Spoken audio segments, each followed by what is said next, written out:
Okay, thank you for coming. My name is Margaret Amott, and we're talking today about the application essay. The first part of it, I'm going to talk about the UC personal insight questions. The second part, I'm going to talk about private school essays. And if you're only applying to UCs, you should think about applying to private schools also, because frequently students get merit scholarships at private schools where the cost is equal or less than the UCs. Even though the UCs are a terrific bargain, don't just assume you're going to go to UC because you can't afford the private schools, because you might be able to. The UC system says they don't require essays. Is that correct? Well, not exactly, because they require something that they call the personal insight questions, and they require 4 of those. They give you 8. You can select 4. One of the handouts is directly from the UC system. It's right there. And these questions tend to be very broad and open-ended. Each of these prompts aligns to one of the 14 comprehensive review factors, which can be found on the UC website. Just Google UC comprehensive factors, and what those 14 things do is they tell you what the UC looks for in acceptance. Now, don't expect to gain a huge amount of clarity, because it's pretty broad. You know, they're going to say GPA, activities, curriculum, test scores, things that you already know, but each of these questions aligns to one of the 14. So remember, when you complete your UC application, which is due between November 1st and November 30th, it goes to all of the UCs. So you're completing one application, so I would never mention a specific UC in any of the essays, because it goes to all of them.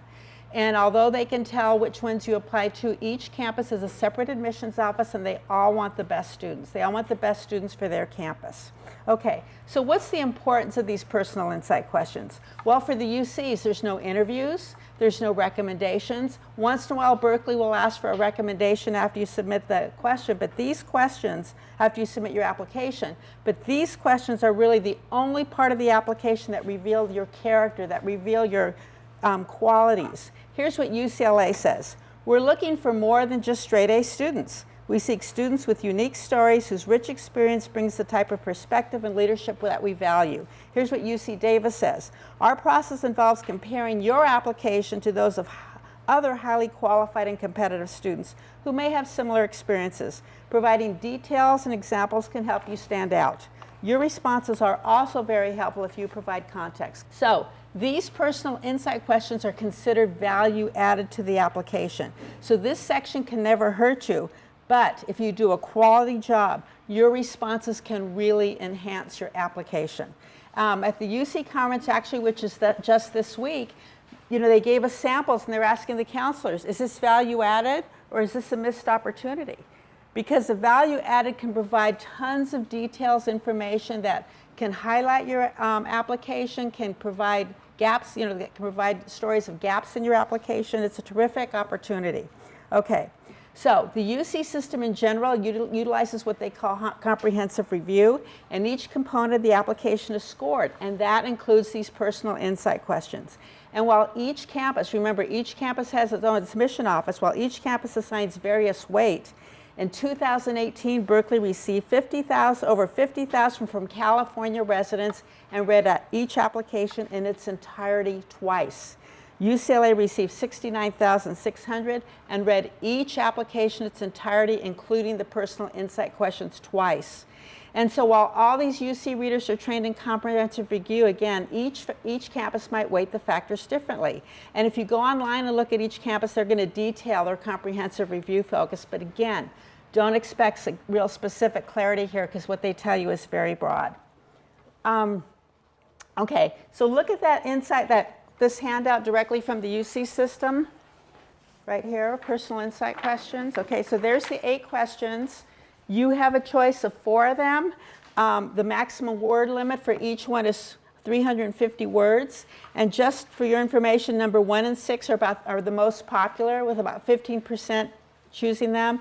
Essay number 5 is about 14%. The rest are about 10%. So one is not better than the other. One does not have more weight to the other. You are going to select the topics that that would generate the most insightful, informational response that you can provide. Okay, when you do these insight questions, you are going to work offline, because on the UC application itself, there's a 20-minute timer. So if you're typing in your essay and 21 minutes, guess what? It's all going to disappear. So work offline, and then when it's time to complete your application, you're going to cut and paste. Okay, it'll show each question, it'll cut off after 350 words, and there's definitely a save button. So you can go in and out of this application 1,000 times. So for these personal insight question, it doesn't have to be a story, it doesn't have to be a wonderful narrative. You are answering these questions clearly and directly. You want to get to the point. No preface, no preamble. So unless you have something really unique to say, number one question is about leadership. Don't give a definition about leadership. The UC system knows what a leader is. Number two, it's a question about creativity. Don't give a definition of creativity. You are wasting space doing that. They want to know about you. Okay, you want to provide details and examples on your personal insight question. Okay, here's an example of what not to write. I learned a lot by participating in pep band junior year for my school. I worked really hard and found it to be fun and challenging. It's taught me leadership, perseverance, and hard work. Pep band has made me the person I am today. Okay, and by the way, if an essay starts out this way, I can recite the rest of the essay without even reading it. Okay, what does I learned a lot mean? What does it mean it was fun and challenging? What does it mean it taught me leadership and perseverance?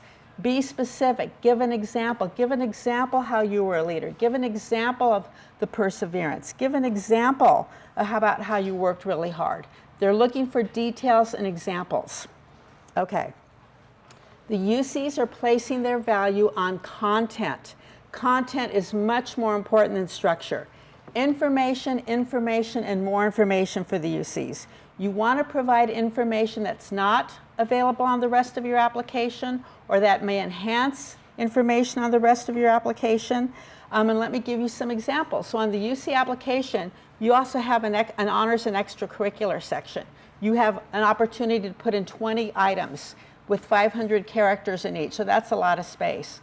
So let's say you only have one activity, or let's say you have no activity, and it's because you had to go home after school every day to babysit because your parents worked, okay? If you don't have that in your application, or if you haven't explained that in your personal insight question, the UCs have no opportunity to know that. It is in your best interest to tell them everything that you want them to know. Let's say you have all A's and B's and all of a sudden you received a D in first semester AP Calculus. The best thing that you can possibly do is explain what happened. Maybe you were sick, maybe your mother was hospitalized. If you don't explain it, the UCs will not know. Okay, so again, it's up to you to tell the UCs everything, and in these four personal insight questions, you have that opportunity in addition to enhancing what's already on the application. So let's say you play basketball, and that's in your extracurricular activity. Now in your personal insight question, you might show, depending on the question you choose, it might show your leadership, it might show the biggest challenge you've ever had, okay? So you're gonna go through these 8 questions, you're gonna have 4 different topics, and you're gonna choose whichever question can best relate to what you want to tell the UCs. Okay, so remember, you need to include all the relevant information. It is up to you to do that. So, but these responses should not be lists, because the lists are already included in those 20 uncategorized entries that you're going to make on the rest of the application. Okay, so these responses are not considered UC writing samples. They don't grade on style, grammar, or punctuation, but they still should be understandable. They still should be well written, because while you're not docked for errors, it's very distracting for the readers if they're riddled with punctuation errors, if they don't make sense, okay? Creativity, entertainment, uniqueness, they are not evaluated on these questions. The UCs actually state, don't use poems, don't use quotations, inappropriate humor, philosophical musings, cliches, generalities, don't be repetitive, and spell out your acronyms, okay? How many essays have you seen where they start out with a quote from somebody? Don't do that. Especially don't do it for the UCs. This is your opportunity to tell your story, okay? So now if you've faced some kind of adversity or challenge, definitely talk about it. Question number 5 specifically asks that. But you don't get extra points just because you faced adversity. Your response is how they grade you. How did you handle this adversity? How did you handle the challenge? What did you learn from the experience? And you're never going to exaggerate or play up adversity or challenge. because driving an old car is not an adversity, okay? Now, Proposition 209 expressly prohibits California colleges from taking ethnicity and gender account, so there's really no reason to talk about those things. Now, when the reader's reading these essays, they can see your entire application. So if you're responding to number 7, which is basically how have you made your school or community a better place, I would discourage you from writing about volunteering at the homeless sessions if you've only done this once. Because again, they can see your application, they're asking you how many hours per week, how many weeks per year, how many years have you done this? And so write about the things that are important, all right? So make sure you're not repetitive. If you're talking about student government and you use that for your number 1 leadership question, you're not going to use it again for number 7 for bettering the community. You're going to talk about student government once, okay? So you're not repetitive.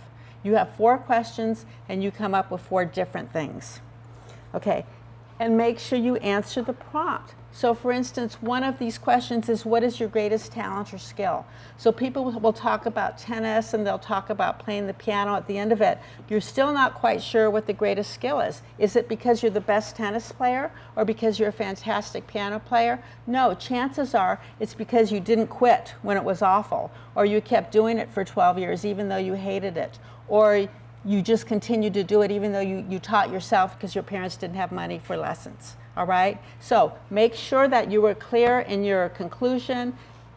I suggest when you write these personal insight questions, write the top, remember you're doing it offline, write the prompt at your top, and as you're writing it, keep going back to the prompt. Have I answered this question? Have I answered this question? Especially the ending, have I answered this question? You'd be surprised how easy it is to get off topic. Okay. If you're, if you're applying to a professional college, such as, Berkeley's College of Engineering or Chemistry, or UCLA School of Music, Nursing, theater, film, and television, it's really important to discuss your interest in the field, your interest in the specific major, and any experience you've had, school, work-related experience, internship experience. Some of these specialized programs require auditions, portfolio, and supplemental applications, and some of them might even require a subject test. For example, the Berkeley Business School, they require a supplemental application, but Irvine and Riverside Business School do not. So usually the specific UC will send you information after you receive your application, information about additional requirements. But to be best prepared if you're applying to one of those specialized schools, look up the specific program now on each campus website and decide if you're going to address it in the personal insight questions, because you should. You absolutely should if you had that experience. Right now the most competitive majors in the world, not just at UCs, are engineering and computer science. And basically the number of seats are so precious, they're not going to take the student who says, I think I want to be an engineer, or I think I want to do computer science. They're going to take the student who, in addition to the grades and the test scores, et cetera, the curriculum, qualifies. They're going to take the student who has experience, who knows what they're doing. So they can say, I want to be a computer science, and here are all the things that I've done, or you're showing the things that you've done. Okay? In addition to these 4 personal insight questions, there's an additional comment area in the academic history section with a 500-word limit. Don't use that as a continuation of your personal insight questions. That's really a pet peeve of the reader. But you can disclose more information about your honors or activities or unusual circumstances that you didn't include in your personal insight questions. So for instance, here's an example. I was in a major accident in October of sophomore year. I spent extended time in the hospital in physical therapy. The school district provided in-home teachers for 2 months. I fell behind in integrated math 3 and earned a C first semester, my first C ever. But independently, I studied math through Khan's Academy online program, and I earned an A second semester. So isn't that nice that the UCs know exactly what happened with the UC? Chances are when they now find out that the student was in the hospital, had a terrible accident, had to have in-home schooling, they're not going to be too bothered by a C first semester, especially when the student on their own earned the A. That's why it's really important to put in explanations, to enhance, to provide details and examples. Okay? So, to summarize what we've talked about the UC personal insight question, content, not style, is of importance. Don't just make declarations, but show by providing detailed examples of your experience. And you want to answer the prompt clearly and directly, okay? Remember to submit your application November 1st to November 30th. There's no such thing as December 1st, okay? Once you submit it, you can fix a few things after. You can change your major. You might be able to do things. But once your personal insight questions are submitted, they are submitted. When you're filling out your application, you're also putting in your grades, your classes, etc. Work from your transcript. Don't just come up with memory of what you think you earned, because if you happen to put in an A when you received a B, after you're accepted and the UCs will look at your transcript, after you graduate, your school will send the transcript to the UC in which you're enrolled. And so if they see anything, even if it was an honest mistake, they call it falsification, and they have no problem rescinding an acceptance, okay? Senior year grades are also important, because although this application is due by November 30th at the latest, your senior year grades are not part of your UC GPA, but they fully expect you to maintain the grades and the curriculum that you've had. So if all of a sudden senior year you have C's and a couple D's and you think you're going to UCLA, guess what? They have no problem rescinding your acceptance. All right? And if you have something on your application, let's say you put down that you're taking 3 AP classes, and then after your application's done, or before you submit it, you've dropped them, you have to write, the rule is you have to inform each UC, okay? So pay attention, do a good job. These are really very straightforward, but start now, start now. The worst thing that I can see is procrastination, and I can't tell you how many times I've seen that. And it's really had a negative effect on the application. So this is a question. Describe an example of your leadership experience in which you've positively influenced others, helped resolve disputes, or contributed to group efforts over time. Okay. As I announced the music selection and raised my baton, a silence falls over the musicians. We are the Davis High Pep Band, and our 200 members are at a football game to create enthusiasm in the stands and on the field. I began as an alto saxophone player, and I started wearing intricate costumes, creating themes, and coordinating skits as a sophomore. By junior year, the students looked to me for guidance, and I had become the unofficial leader. At year's end, I was appointed the official Pep Band director, and I was really nervous because of the responsibility. The director had to conduct the band, select and distribute music, and reach out to parents, all things I had never done. My first test was the 4th of July parade. I contacted city planners and Kiwanis Club to work out the details, and I organized student callers to encourage attendance. I was thrilled when 60 students turned out. And despite the challenges, I soon discovered that I loved my job. My duties also included educating the parents, working with the athletic director and school administration, conducting rehearsals, speaking at informational meetings, and coordinating meetings with the cheerleaders to unify the two programs. I still even wear full costumes to entertain the fans. This year, for the first time ever, our band played at a golf game and a tennis match. Attendance at Pep Band events is at an all-time high, and at least 300 attend every football game. What was originally something for fun has truly been transforming. And although my involvement has had enormous impact on me, in my leadership role, I believe I've changed the lives of the band members as well. I've been able to connect with the younger students and bring the entire band together as a family. For 2 years, Pep Band was an activity, but for the last year, it's been my life, okay? Lots of details and examples, right? Information, more information, right? Remember that first one? I learned a lot by participating in Pep Band. I worked hard and found it fun, and it taught me leadership and hard work, okay? Which one is more effective, okay? Which one provides the opportunity to tell everything about your Pep Band experience, okay? Details, examples, information, get right to the point. So let's move on to the private school applications. And again, if you are only applying to UCs, I suggest you apply to a few private schools too, because you might get some wonderful merit scholarship money.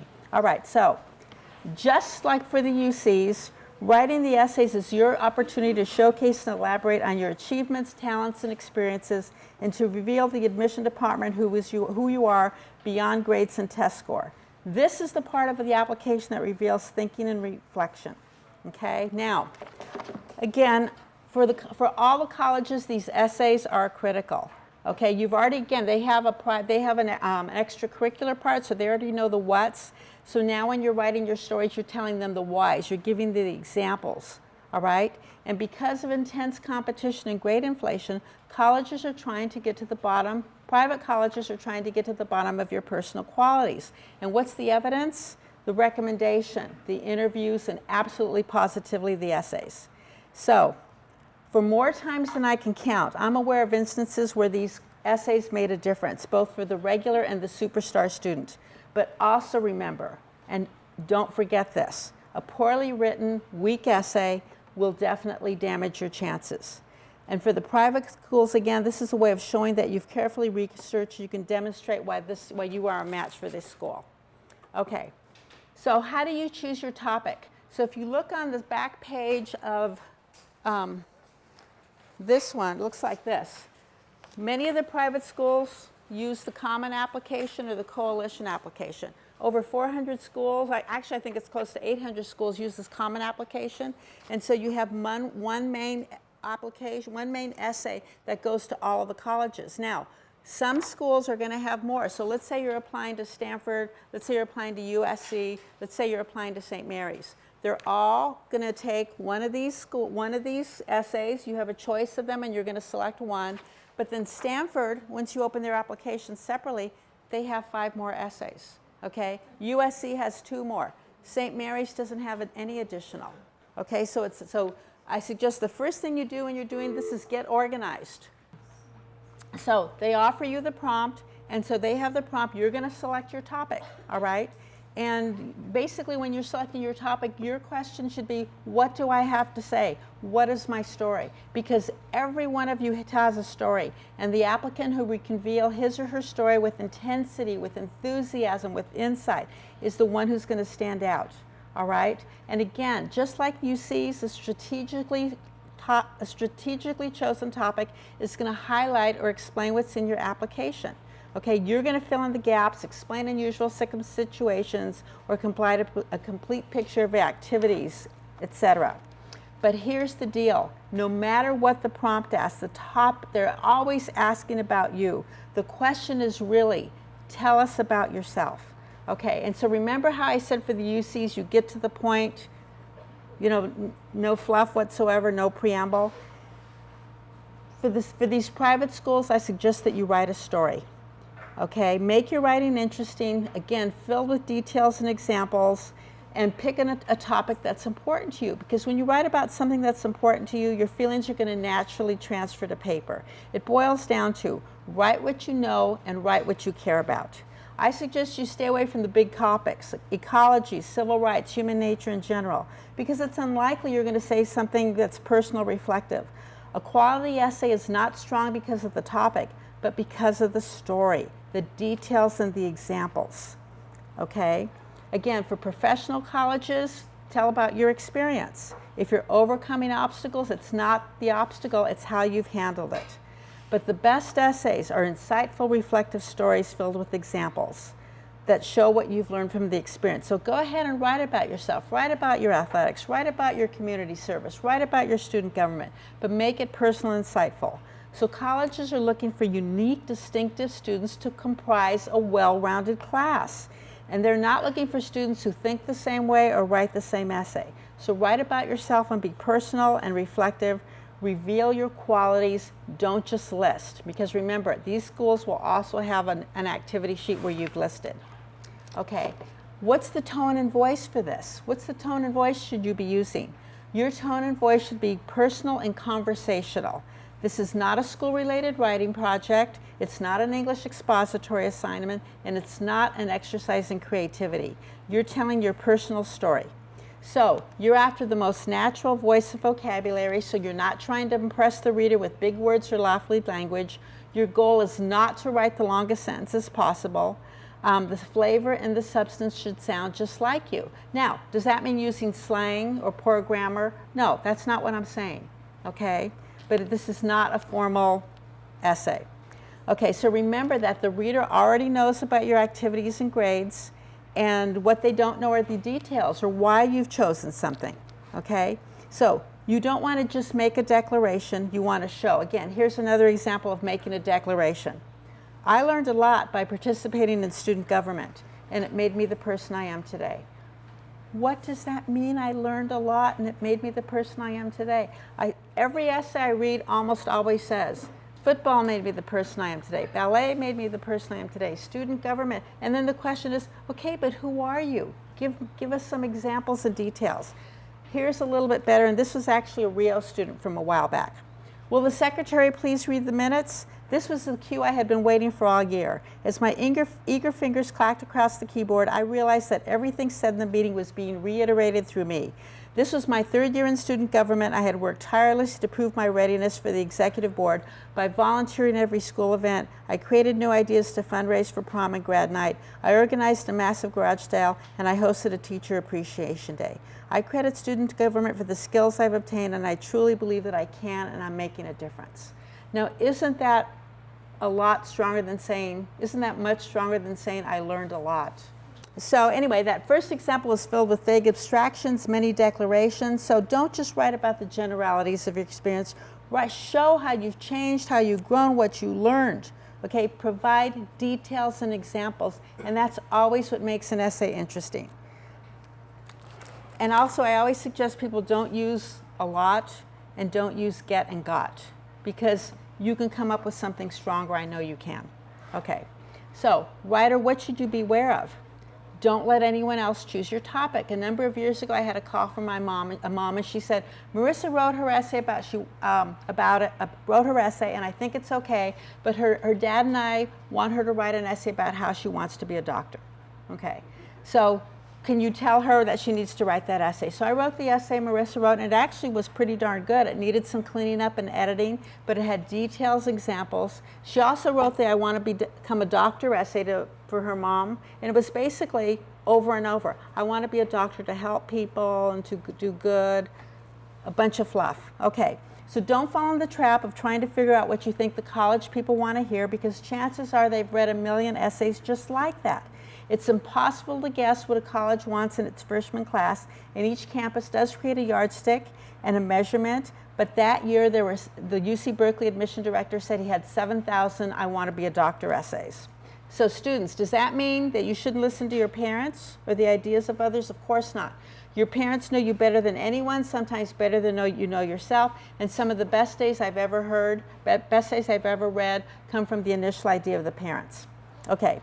You also avoid irrelevant background material. It's tempting to write a general preface, the philosophy of life as a teenager, but don't do it, okay? Avoid criticizing your classmates, so you don't need to say, well, my classmates slept till 1 o'clock every day. I would get up every morning at 8 o'clock to go to my job. No need to criticize others. You also want to avoid sanitizing yourself. Your essay should reflect you and not some idealized version of who you think you should be. The former Princeton admission director stated that he was convinced that Princeton had cornered the market on saints and scholars who had never stumbled, faltered, or failed at anything. And he used to run down the hall saying, where are all the Huckleberry Finns? Self-deprecation can be a very nice quality in an essay. An occasional confession of weakness can be appealing, okay? Avoid being tasteless. Racism, sexism, elitism will cause you from being rejected. And remember your audience. These admission folks are generally overworked or underpaid. They're frequently young. So I would avoid discussing the European vacation that you're going to receive at graduation. Okay? You want to avoid waiting for last-minute inspiration. It doesn't happen. Start work now. Okay? Quality essays take reflection, and that takes time. I've actually, 2 nights before these were due, read things like this. I want to be an event planner because I want to plan events. I want to ascend a small school because it's small. These were great, fabulous students, but they waited till the last minute and they were tired and they couldn't think of anything else to say. Okay, so don't put yourself in that position. Okay, so now that I've told you what not to do, here's what you should do. A few students are able to sit down and write fabulous essays, but most students cannot. It takes time, it takes effort, it takes editing. So read through all of your college prompts. Are there overlaps? Are there similarities? Okay, maybe you're able to write one wonderful essay and then individualize it. So with your UC Insight questions, you have one that you like really well, and then you can expand it to make it your essay for a private school. All right. Choose and develop your topic. Ask yourself, what can generate the most reflective, insightful essay? For some people, the answer is obvious. So for instance, one of the questions is, tell us about one of your talents or your accomplishment. And somebody wrote about how he gets along with people, and he always says hi to the guy mowing the lawn, and he's polite to salespeople. Well, can't we all say that? I mean, that doesn't really tell anything. But in reality, this person was a wonderful musician. And that's the accomplishment he should have been talking about, how he worked, what he did, the roles he played, okay? Editing and revision. The rewriting is critical. Don't just edit punctuation and grammar, actually rework your essay. Read your essay out loud. Read your personal insight questions out loud. When you do that, you're cutting the superfluous words, you're cutting the repetition, you're cutting the fat. Think of your essay as a thin person trying to get rid of all the fat. Okay, that's what your essay should be. Keep your sentences short, make your verbs active, write, rewrite, read out loud, rewrite again, read out loud once more, let it sit, rewrite again. And while you might be in the habit of writing school papers at the last moment, a sloppy essay thrown together at the last minute is not going to be interesting or revealing. Okay? So get moving. All right, so let's wrap this up. Quality essays are easier to recognize than to define, but these essays should be personal, they should be reflective, they might reveal a transforming moment, they might reveal that you learned something, they're rich in detail, they show things rather than just telling them. If you don't like your essay, chances are no one else will either. Your essay should be a pleasure to read, not something difficult that the admission person has to plow through. So, don't default on this tremendous opportunity. Be yourself and write the essay that has the most you in it. Here's an essay. Should I read this essay? Okay. The lessons we take from obstacles we encounter can be fundamental to later success. Recount a time when you faced a challenge, setback, or failure. How did it affect you? Okay. After deciding it would be fun to play a sport in high school, I joined my school's water polo team. Although I had never been particularly athletically inclined, I threw myself into the sport with total energy and enthusiasm, hoping to be a starting player. I worked incredibly hard, arriving at practice early to swim extra laps and staying after everyone had left to work on my technique. But no matter what I did, I was a below average player. In school, when I completely immersed myself in the material and devoted extra effort to my classes, strong grades usually followed. I had become accustomed to my hard work and dedication being rewarded. So I was naturally disappointed when devoting the same tremendous amount of effort to water polo did not yield similar results. I began to ask myself, why was I doing this? It was humiliating that I could not do it as well as others, and I could not help but be frustrated when my coach yelled at me during practices, benched me during games, or when I saw the weekly sheet of statistics being tacked up by the pool for all to see. I even began to wonder whether participating in water polo was worthwhile, if it were something at which I could not excel. However, I would not allow myself to walk out. For even though I'm the weakest player on the team, I am not a quitter, and the truth is I love playing water polo. I enjoy the physical challenge, swimming as hard as I can until every muscle in my body aches. And when I don't get to play, I take pleasure in analyzing our game strategies, sometimes discussing ideas with my coach, even going so far as to subtly suggest that his strategy might be wrong. I was amazed to learn I could actually enjoy the time I spent on the bench, often inventing cheers to support the other players. And I realized that if I wanted to participate in an activity I loved, I could not let my embarrassment or false pride stand in the way. And because I refused to give up, participating in water polo has been one of the most frustrating yet rewarding experiences. I found the determination not to walk away from something that was difficult to me. And although I was raised with the notion of that every goal was in my reach if I simply worked hard enough, I now understand that I don't have to do something better than anyone else in order to be successful. Okay, did she answer the question? Yes. What did we learn from our obstacles? Okay. Did she give lots of details and examples? Yes. Did she tell a story? Yes. Did she make it interesting? Yes. So all of the things we talked about are in this essay. Tell a story about yourself, be personal and reflective, give details and examples, and you're set. And now, I guarantee you that if you continue to work on your essay, to read out loud, to edit, to read out loud, it's going to improve, it's going to improve, it's going to be a nice essay. And I also guarantee that if you write one draft, it's not going to be good and it's never going to improve. So keep working on it. Start now. You have time. Thank you for having me. Okay.